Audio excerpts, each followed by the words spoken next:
One person is dead and 2 medics were injured after a head-on collision involving an ambulance. Thanks for joining us tonight. I'm David Littman. The crash happened at 5 this morning on I-40 and backed up traffic for a couple hours. Our Vanessa Page had the opportunity to speak with the family of the woman who lost her life.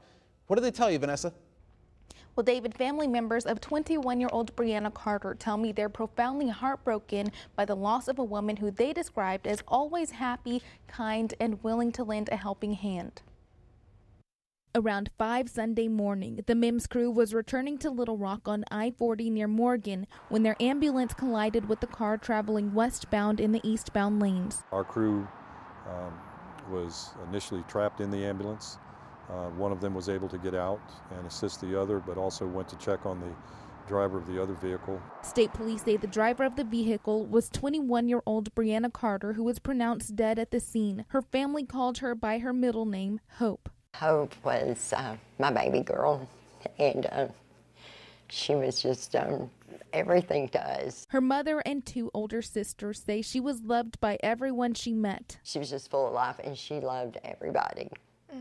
Everybody. She didn't care who it was. She loved everybody just because they were heart of gold. Hope's family has a little more peace knowing she was an organ donor and will continue to spread that love.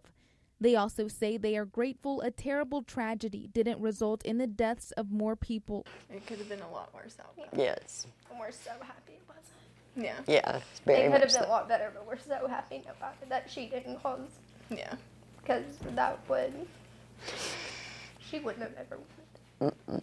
In the ambulance were medics 22-year-old Paul Sanchez and 23-year-old Darius Williams. Both vehicles suffered major damages and the medics had to be extricated from the vehicle. One medic had minor injuries while the other underwent surgery earlier today. The ambulance pictured was actually on its side after the crash. MIMS Executive Director John Swanson says they are blessed to have survived. We are responding to people's emergencies every day. We see these kinds of situations every day.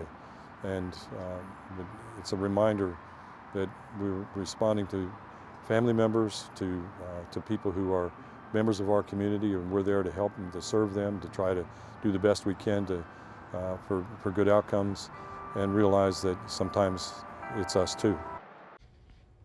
The medic who underwent surgery is expected to make a full recovery. The Arkansas State Police will be leading the investigation.